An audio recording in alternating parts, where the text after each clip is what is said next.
Surat police અને પાલિકાની team દ્વારા 1400 કિલોથી વધુ ભેળસેળિયું પનીર ઝડપાતા ચકચાર મચી ગઈ છે। જ્યારે નકલી પનીરના સેમ્પલ ફેલ થવાને મામલે હવે આરોગ્ય મંત્રી પ્રફુલ્લ પાનસેરિયાનું મહત્વપૂર્ણ નિવેદન સામે આવ્યું છે। સુરતમાં નકલી પનીર કાંડ મામલે તપાસમાં મોટો ખુલાસો થયો છે। સુરત પોલીસ અને પાલિકાના આરોગ્ય વિભાગ દ્વારા સંયુક્ત ઓપરેશન દરમિયાન અંદાજે 1401 કિલો ભેળસેળિયું પનીર ઝડપાયું હતું। લેબોરેટરી ટેસ્ટમાં પનીરના નમૂના સબસ્ટાન્ડર્ડ અને ખાવા માટે અયોગ્ય સાબિત થયા છે। આ પનીર શહેરની હોટલ, મોટા પ્રસંગો અને કેટરિંગ સર્વિસમાં ઉપયોગ લેવાતું હોવાનું સામે આવ્યું છે। આરોગ્ય મંત્રી પ્રફુલ્લ પાનસેરિયાએ જણાવ્યું છે કે હવે હોટલ અને કેટરિંગ સંચાલકો માટે ફરજિયાત રહેશે કે તેઓ એનાલોગ પનીર વેચે છે કે શુદ્ધ પનીર, તે અંગે સ્પષ્ટ બોર્ડ લગાવે। સાથે જ લોકોને જાગૃત રહેવા અને શંકાસ્પદ ખાદ્ય પદાર્થોની માહિતી તંત્રને આપવાની અપીલ કરવામાં આવી છે। આગળ આ વિશે શું જણાવ્યું તે સાંભળીએ। ભેળસેળ કરીને પનીર બનાવીને 1400 કિલો જેટલું પનીર પકડ્યું પોલીસે અને આરોગ્યના ટીમ સાથે મળીને। એ સબસ્ટાન્ડર્ડ નમૂનો સાબિત થયો છે, એટલે કે ભેળવેળ કરેલું પનીર બનાવેલું છે।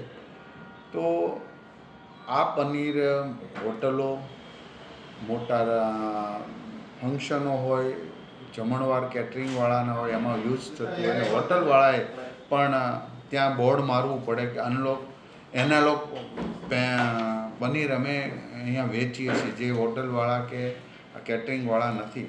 તો આ બાબતમાં અગાઉ પણ પરિપત્ર થઈ ચૂક્યો હતો અને પાછો અમે પરિપત્ર અમલીકરણ વધુમાં વધુ થાય એવો ડ્રાઈવ પણ અમે અભિયાન ચલાવીશું આરોગ્ય વિભાગ દ્વારા, અને લોકોએ પણ સહયોગ આપીને જાગૃતતાથી હોટલવાળા પાસે માંગવું જોઈએ કે તમે એનાલોગ પનીર આપો છો કે શુદ્ધ પનીર આપો છો। તો આ રીતે જાગૃતતા લાવીને ભેળસેળ કરનારા લોકોને હંમેશના માટે ખુલ્લા પાડી રહી છે, ત્યારે એ અભિયાનની અંદર સૌ સાથે મળીને આવા લોકોને ખુલ્લા પાડીએ। બીજી વાત છે કે આમના કેસ થઈ રહ્યા છે, કાનૂન પ્રમાણે જ્યાં જ્યાં એને નમૂના પહોંચાડીને એના ઉપર ફરિયાદ કરવાની હોય, નિવાસી કલેક્ટર, અધિક કલેક્ટર પાસે એમનો કેસ ચાલતો હોય છે। તો જે કાયદાકીય રીતે આરોગ્ય વિભાગ પગલાં તો લઈ રહ્યું છે, પણ લોકોએ પણ દરેક હોટલમાં જમતા પહેલાં કેટરિંગવાળાને બધાને સ્પષ્ટતા કરવી પડશે। એનાલોગ પનીર તમે આપો છો, યાની કે એનાલોગ પનીર એટલે કે પામ ઓઇલની અંદર મિલ્કનો પાવડર વગેરે નાખીને, એસિડિક પદાર્થ નાખીને એને પનીર જેવું જ પનીર બનાવવામાં આવે છે, જેમાં પૌષ્ટિક આહાર ન હોય, શરીરને ખાવાથી એ શરીરને પોષણ આપે જ નહીં એવું પનીર હોય છે।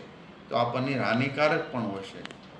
માત્ર પનીર નહીં, દૂધ, ઘીને પણ વેજીટેબલ ઘી બનાવીની અંદર પામ ઓઇલ નાખી મિશ્રણ કરી અને શુદ્ધ ઘી બનાવતા હોય છે। તો આ બધી જ બાબતોમાં એક બીજી સાવ સસ્તું વેચતા હોય અથવા તો બજાર ભાવથી સસ્તું વેચે તો સમજી લેવાનું આ મિલાવટવાળું છે। આવાને ત્યાજ્ય કરી શુદ્ધ ખાવા માટેનો આગ્રહ રાખીએ, અને જ્યાં પેલું હોય તો આરોગ્ય વિભાગને એની જાણ કરી આવા લોકો ઉપર કેસ થાય એવી મુહિમ ચાલી રહ્યું છે, એમાં આપ સૌ સહયોગ કરો। ભાવેશ ઉપાધ્યાય, દ્રષ્ટિકોણ ન્યૂઝ, સુરત।